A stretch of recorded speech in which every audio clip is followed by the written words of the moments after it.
All right, we're live. This Hangout is going to be an inside look at the evolution of professional selling.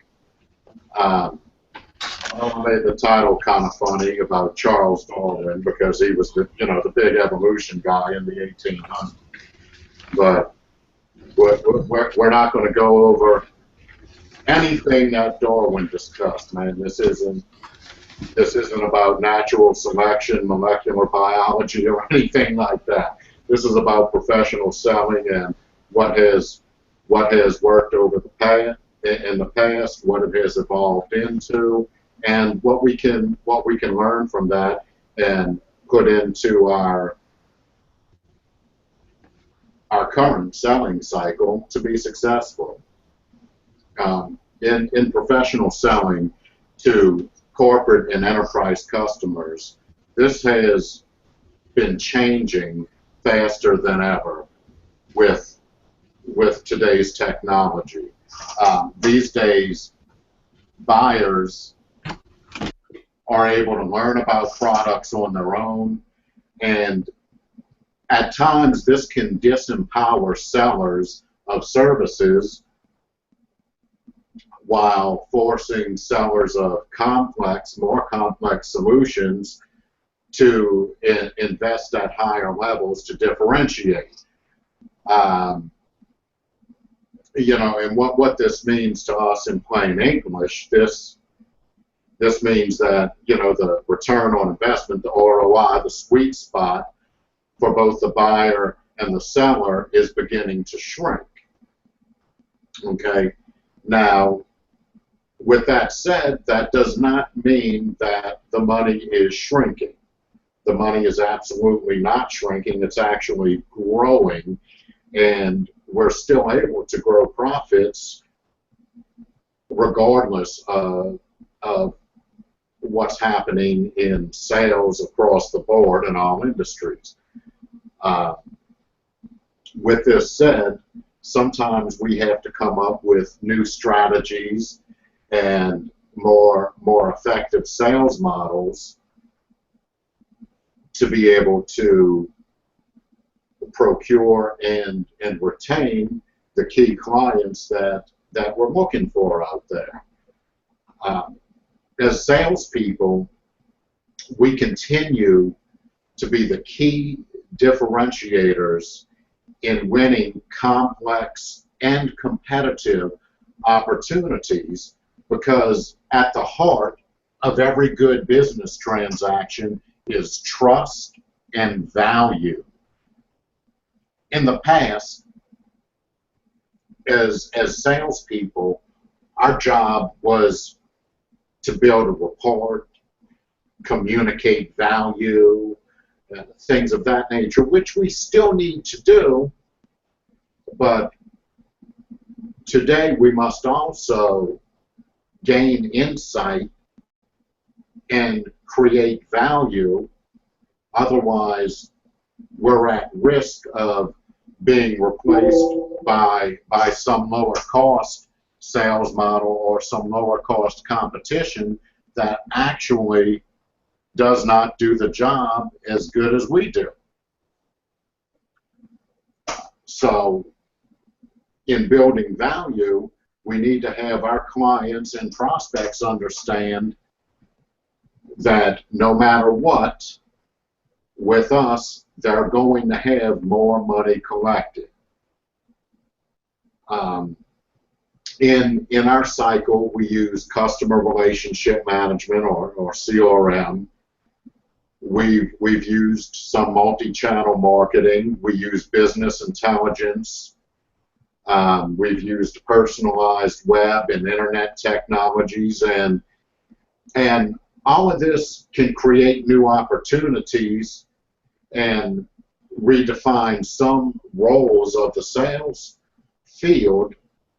However, the best way to sell this service is by picking up the phone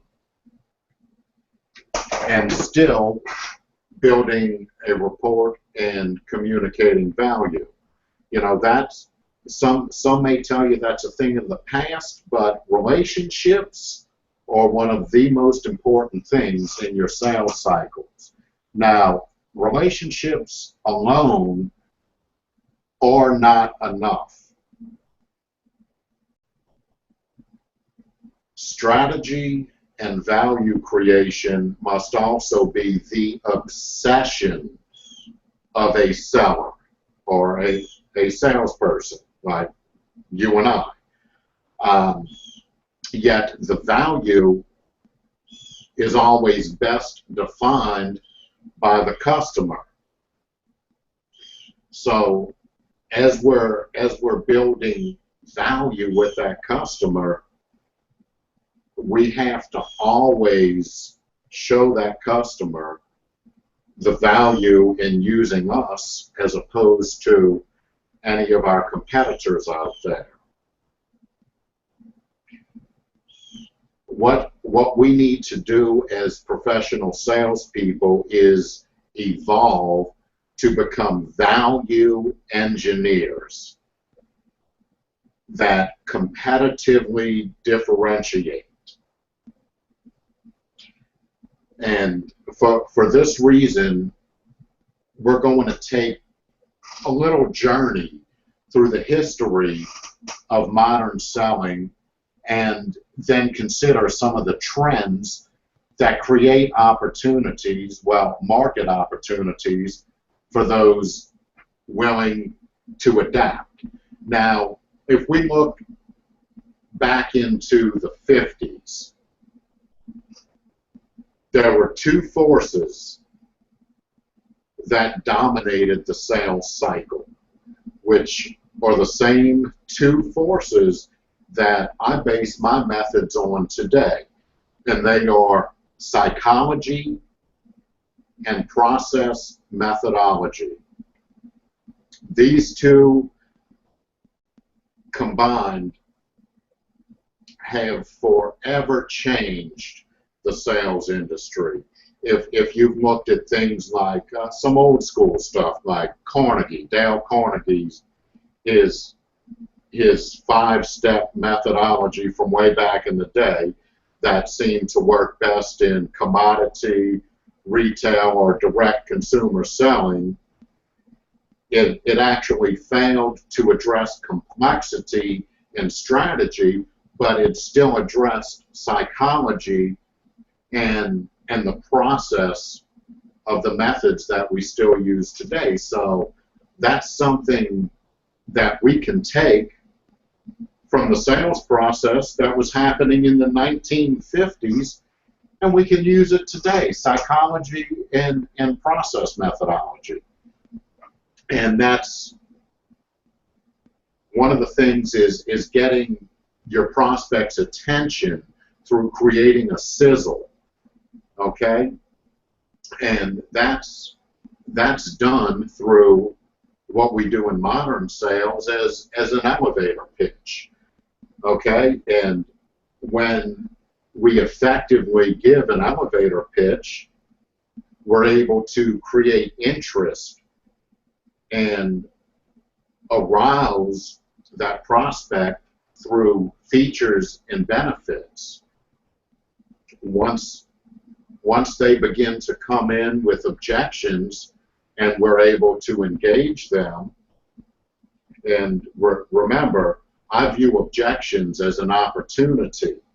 It's an opportunity to create desire by linking our services to their needs and their wants, which this also brings me to conviction, which is, conviction from us as sellers in overcoming the objections that we're going to hear on a daily basis. The last is action, by actively and assertively closing for a commitment to use our services. And this goes all the way back to the acronym created by Dale Carnegie back in the 50s, the AIDCA. methodology, which is attention, interest, desire, conviction, and action.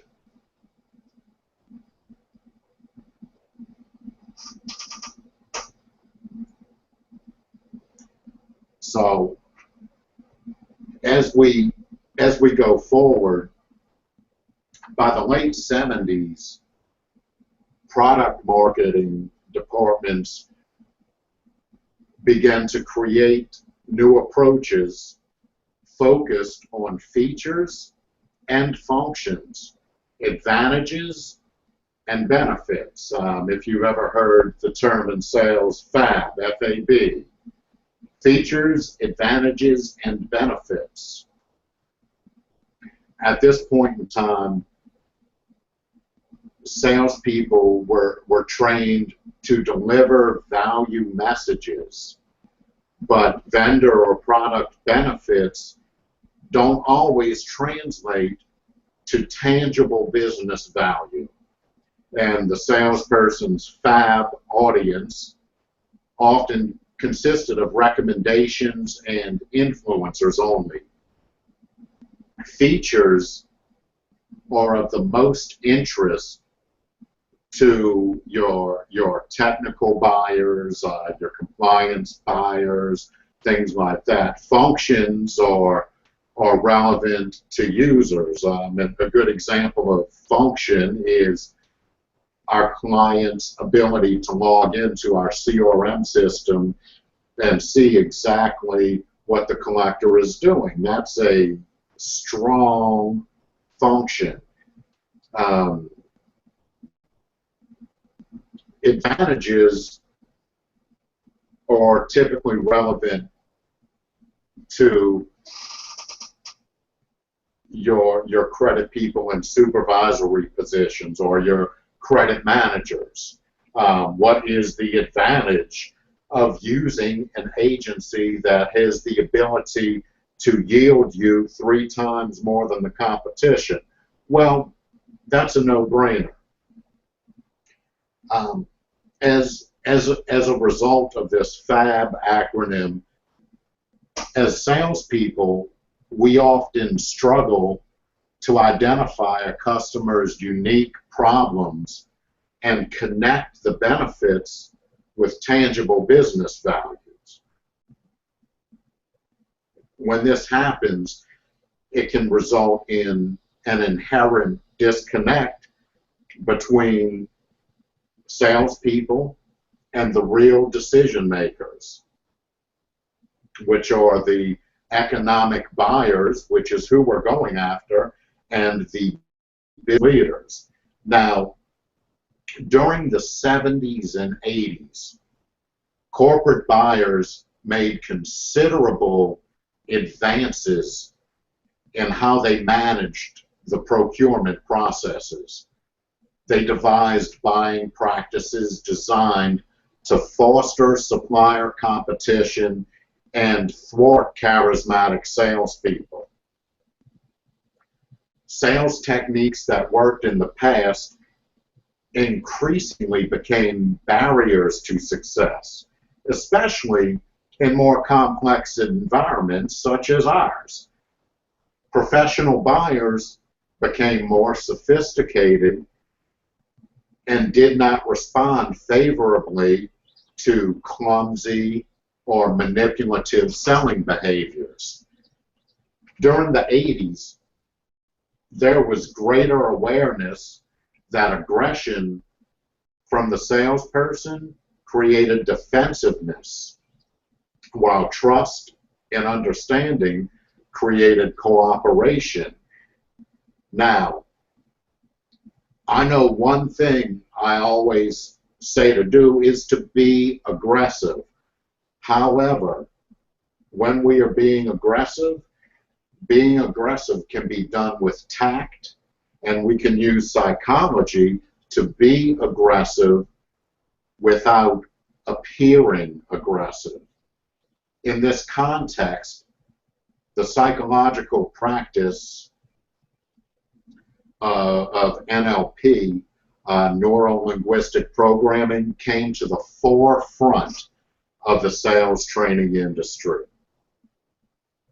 This is something that was popularized by Tony Robbins. If you guys have ever watched him, it wasn't invented by him, but he made it popular when he applied the principles of NLP to assist sellers with personal success and in building trust subconsciously to influence the buyer. Now, during this period, serious researchers examined successful sales behaviors from the perspective of professional buyers. This type of research was led by a gentleman by the name of Neil Rackham, who developed spin selling. If you guys have ever heard of putting a spin on it, that's where it came from. Okay, the spin is the forerunner of today's value-based approach to professional sales. This gentleman, Neil, documented a methodology that revolutionized professional selling by focusing on problems, the implications, and the specific business benefits of resolving them by implementing solutions. And as you all know, what we do at Lyons and Associates is provide our clients with solutions to their problems. And there is no better ROI than having a great solution to your problems. Now, looking back at Rackham's influence and contribution to professional selling is second to none. Yet, even with his revolutionary approach, many salespeople continued to operate below the level of real power. The vast majority persisted with their feature function, their advantage and benefit mantras.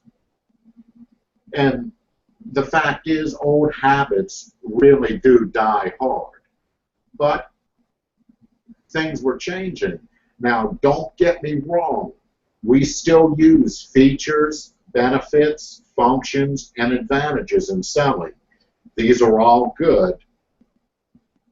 But what we're looking at here is what has been successful in the past over the prior decades of selling, and what we can take from that to make our current selling cycle bring us more success. Now, in the 90s, solution selling became really big, where business value was being driven from the top. Problems and implications became opportunities, and as you guys know, I view objections, which is a problem and an implication, I view that as an opportunity. And I bring forward business benefits. This type of selling is very methodical. In addition to spin selling, a number of sales process methodologies that emerged in the late 80s and 90s as the best practices for qualifying, managing, and strategizing complex sales opportunities still exist and are still very effective today.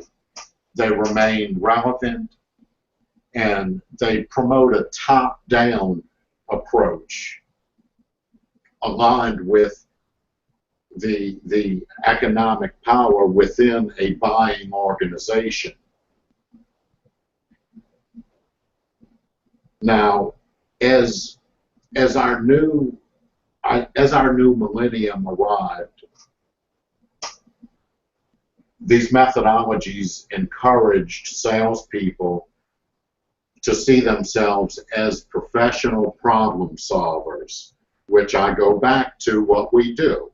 We solve problems. We find solutions, and with that we create happy clients who continue to come back. Now, as professional problem solvers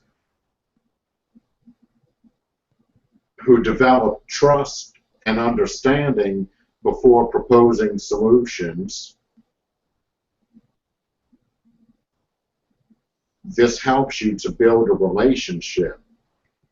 In this type of value-based paradigm of solution selling, there is a methodical approach for taking genuine interest in the customer and thoroughly investigating their problems and opportunities to fully understand their business needs. This naturally leads to identifying specific benefits and priorities while negotiating how to proceed and implement high-value solutions. Values-based selling is in stark contrast to the AIDC that I mentioned earlier from Carnegie and the FAB methods from the last century.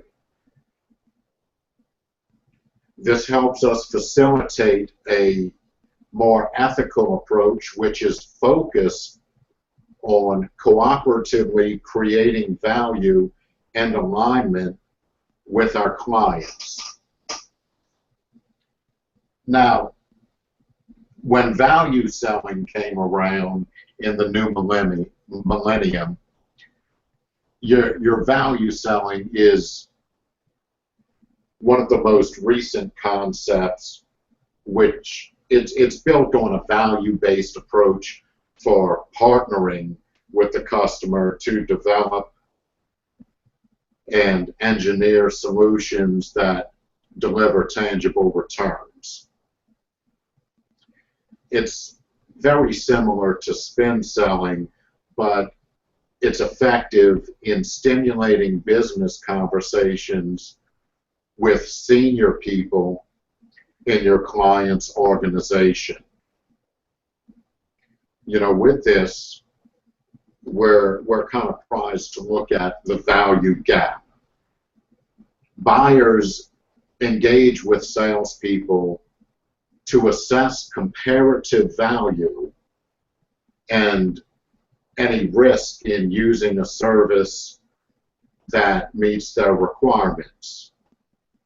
However, often there's a serious gap or a disconnect within the buying organization, which is perpetuated during the evaluation and procurement processes. The gap exists between perceived value for money and the delivery of business value. This disconnect is present when value is defined in terms of features and functions, the achievement of measurable business outcomes. Now, our value gap can be bridged by sales pros working with senior customer stakeholders who are driven by the attainment of tangible business benefits while managing risk and ensuring the best ROI, or return on investment. The commitment required from both buyer and seller to create value in this model is warranted where there is complexity. There are, however, products and services that rightly belong in the low value category, which is where a lot of the competition falls, unfortunately for them. Our buyers are typically empowered with an abundance of market information, and competition typically forces margins to be squeezed at every level for us as sellers,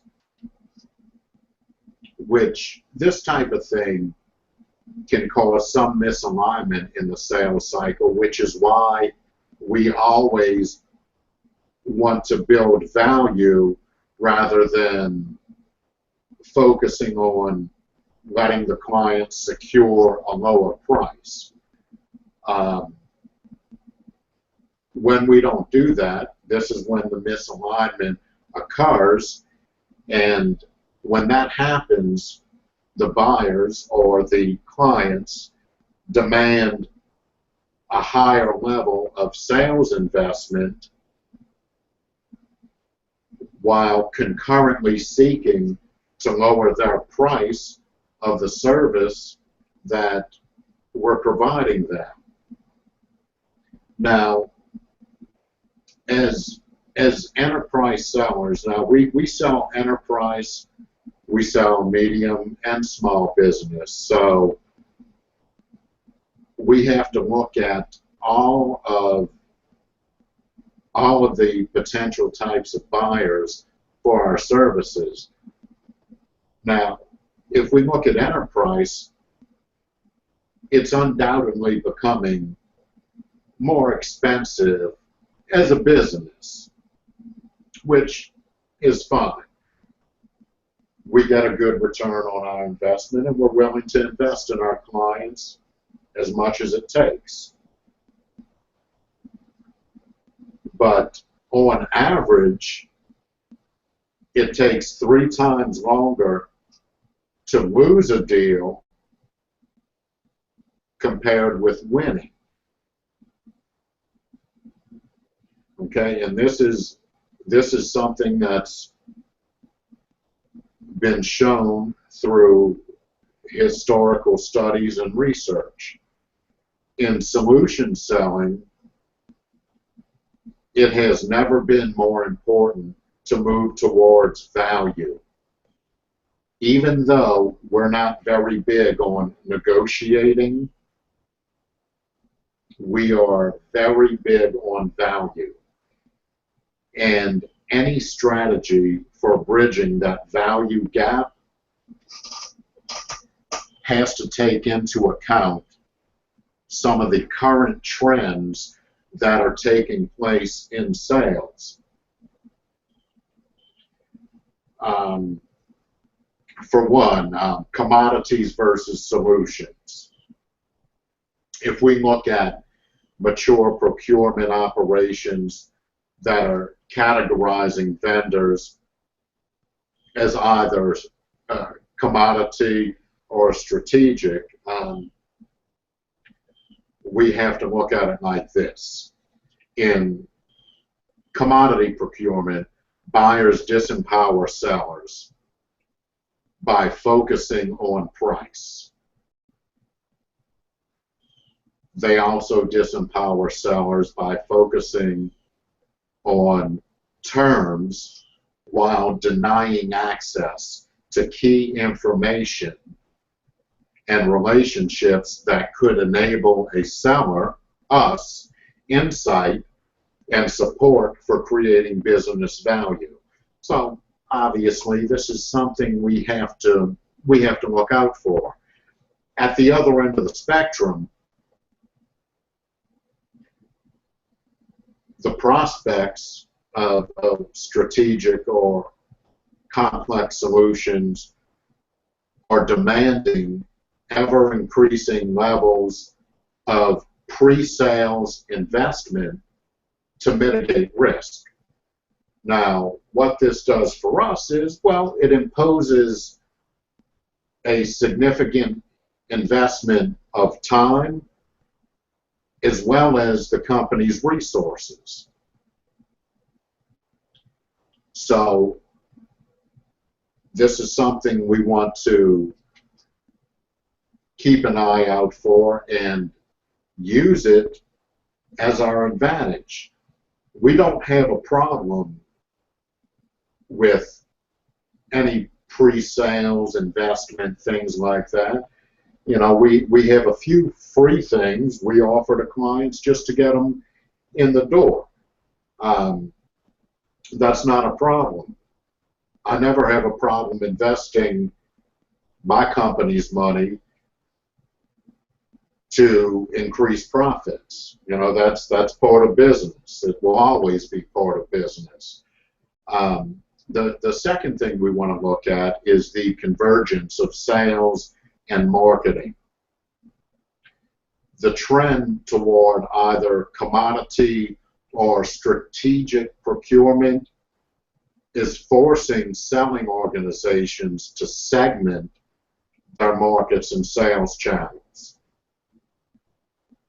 Marketing is driving cost-effective selling in the commoditized or low-value segments, while field sales begins to engineer value to differentiate and protect margins. In the past, the marketing department created value and the salespeople communicated it.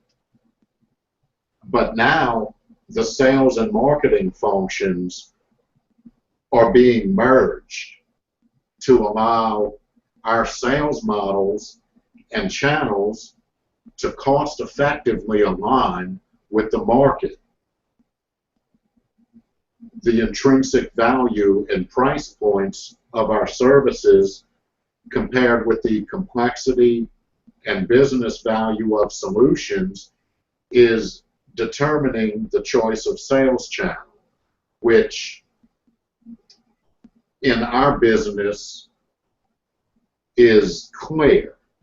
This is why we absolutely want to do strictly commercial, because this is what we are the best at, and this is, well, there's a lot more money in it also.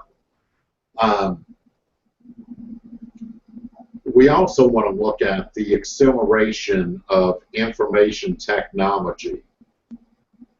Our buyers today have unprecedented access to information, providing competitive awareness and choice well before engaging with salespeople.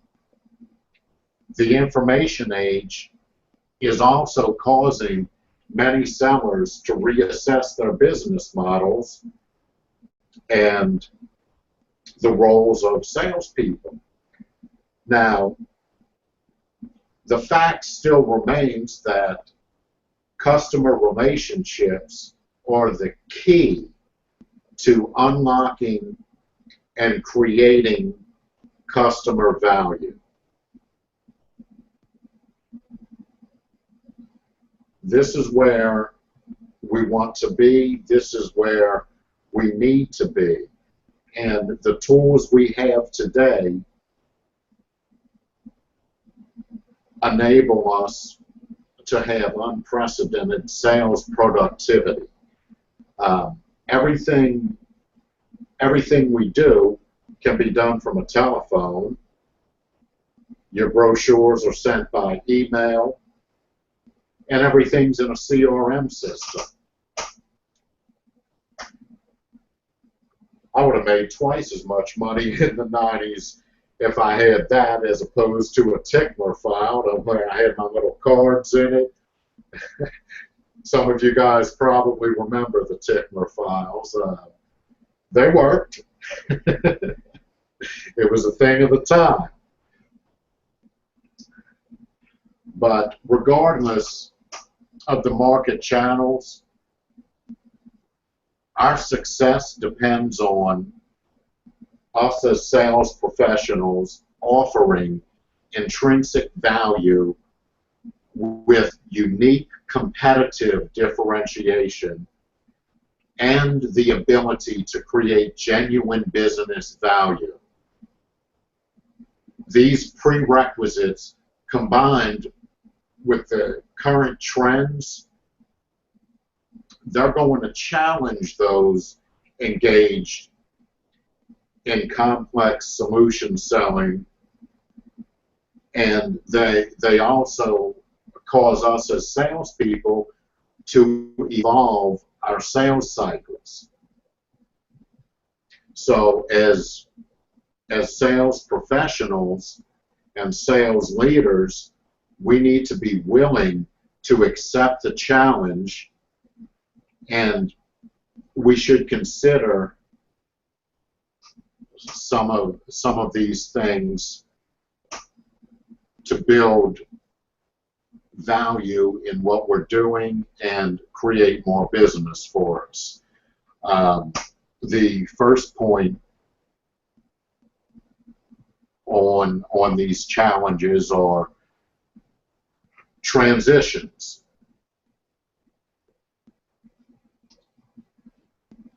For our more complex, high-value solutions, we have to target and carefully target potential market segments, which is something that's pretty much done automatically for you guys. The leads are already in there. You know, we know where to go to get the business, so that pretty much works itself out. But even with this, we must embrace the complexity and be willing to invest more than the competition to create industry-specific domain expertise. Okay, and what that means is we got to be better than the guy who's calling from the competitor agency.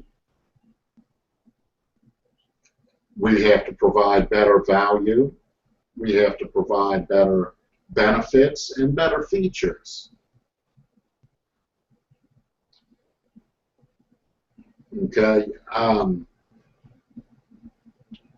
One of the things we should look at is the merger of marketing and sales for more effective sales engagement models.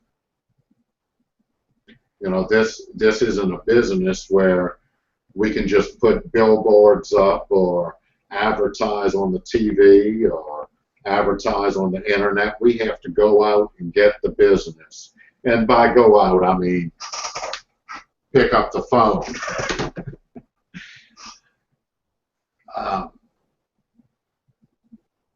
One of the other things that we want to look at is leveraging proven cycles. When we look at the training material that's provided by Lyons and Associates, these are the techniques that are proven to improve your sales execution. Okay, and this even works in our closed loop demand generation that we've got going on. So what we want to do is utilize our platforms. You know, our platform is basically using our CRM system, getting in touch with as many people as possible, not wasting our time on time wasters. Like, oh, could you send me some information? No, I can't send you some information. Now, don't really say that. Somebody asks you for information, attempt to qualify, and it will tell you if they're actually interested or not interested. Anyway, in closing on this, we want to realize that technology and the abundance of online information is transforming businesses. Any product or service is out there for everyone to see. So we must be able to employ differentiation and show value to our customers, because anybody can look online and Google collection agencies, and they're going to come up with hundreds of them. Hopefully they do that and we're on the first page, but which we probably are. I know if you search in my area they are, but different regions have different specifics on Google. But the fact is, no matter who they are looking at online, we are going to be able to provide a better service and a higher quality product for them. That goes without saying. I've been talking for 40 minutes now. My goodness. Let's open the floor up.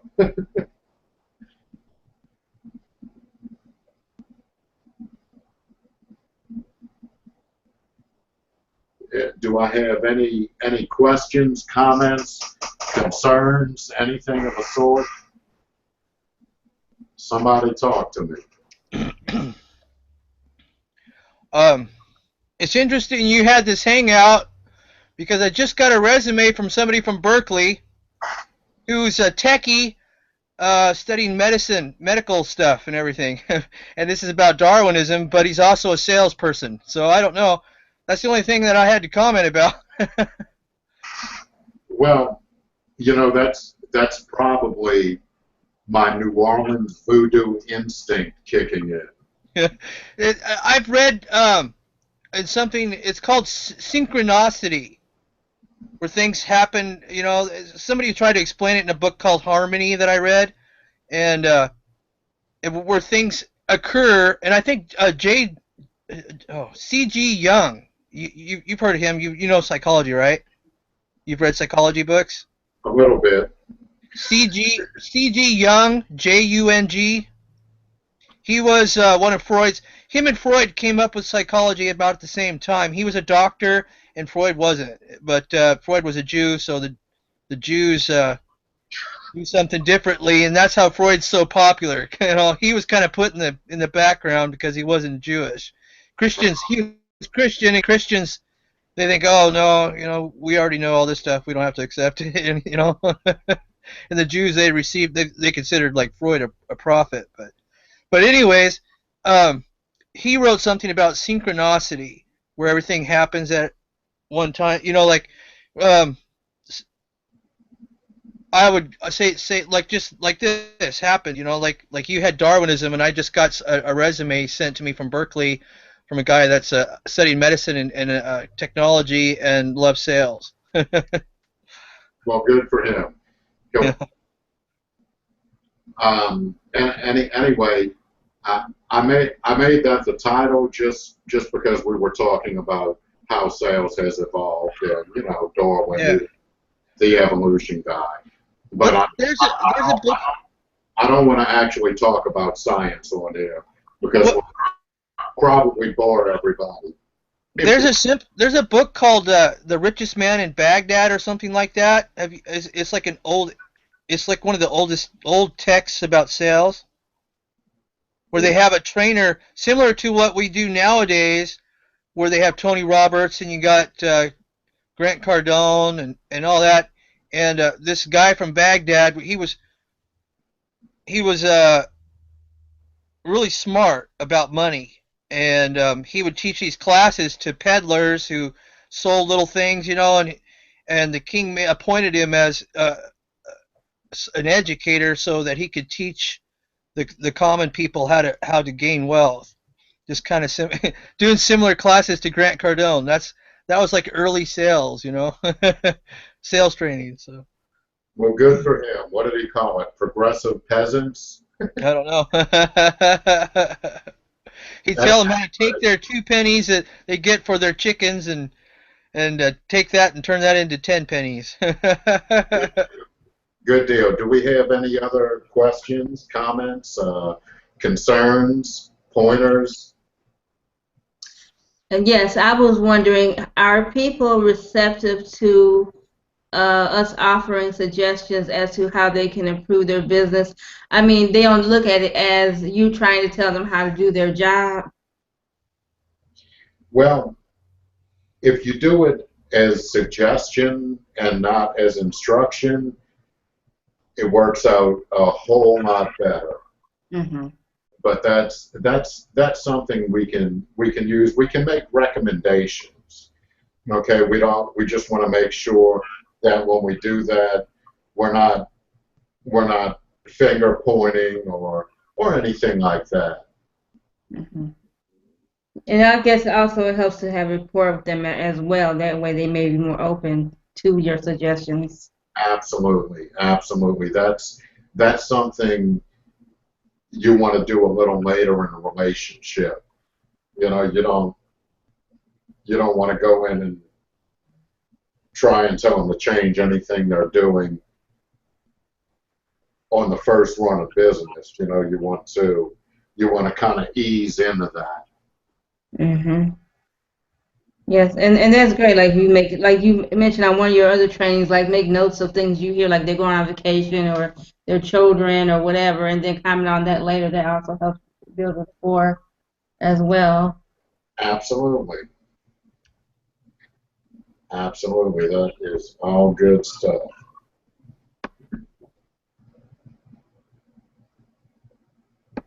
That's what I have for now, for this moment anyway.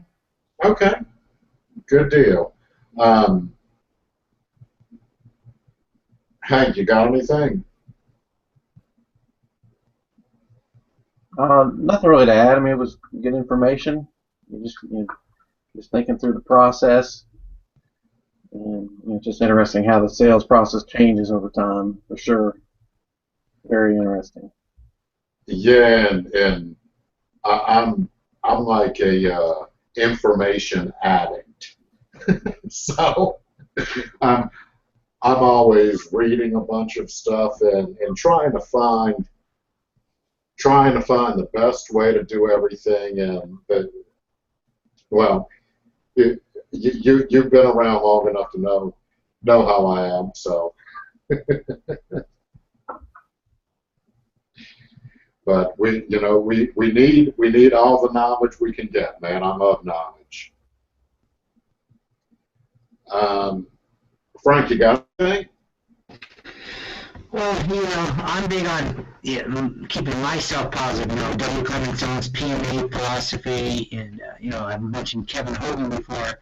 He does a lot with the psychology of selling, but it's really on how you keep yourself as a salesperson positive and on the right track. So that's and that's been there forever. The psychology of sales.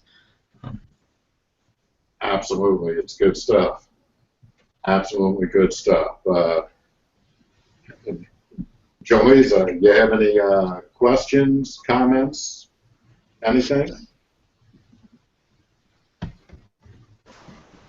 No, no comments, no questions. Okay. All right. Well, Mike, oh, I'm sorry. I thought you were going to sign off. And I was like, before you sign off, I was going to ask what other tools do we have to offer the clients besides the, free tools where they would be interested in joining besides the complimentary 10-day notice, or what other, and of course the free consultation that comes with being a client. What else do we have to offer them outside of those two things I think of that are free? we can run free credit reports for them. Oh. They have a client for that, right? Well, yeah. Yeah, I mean, if you're just trying to get them in the door, we'll run one for them. But if they're not going to place any business, we're going to tell them to go pound sand. But for somebody that you're trying to get in the door, we'll run a free credit report for them. Just make sure they know it's a commercial credit report. We're not running. We don't run consumer credit reports here. We run commercial credit reports. It's similar to a D&B report. But yeah, that's something we'll do for them. Okay. And I don't know what a DMV report is. I have to Google that, but can you tell me? Because instead of me having to Google it, and maybe other people don't know what that is. Dun and Bradstreet. Oh, okay. All right. Oh, D&B. Okay. Yeah. I still didn't know what that was.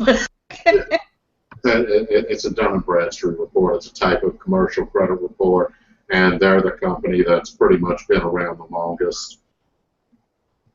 So most of your clients or prospective clients are going to know who D&B is.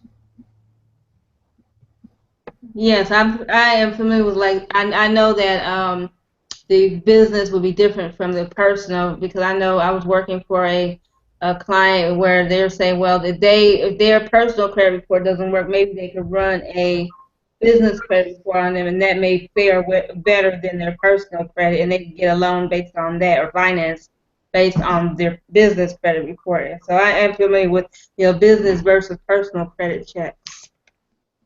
Absolutely.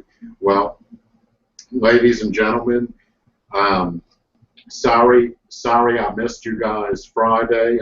I had to cancel our hangout because I had some meetings I had to attend for most of the day. However, this Friday we'll be back on schedule as usual, and we'll do our open forum for role playing, whatever needs to be discussed. Let's hop in and talk about it. And we're going to go ahead and close for today. And everybody, hop on the horn, call some people up, have a powerful day, write some business, let's make some money.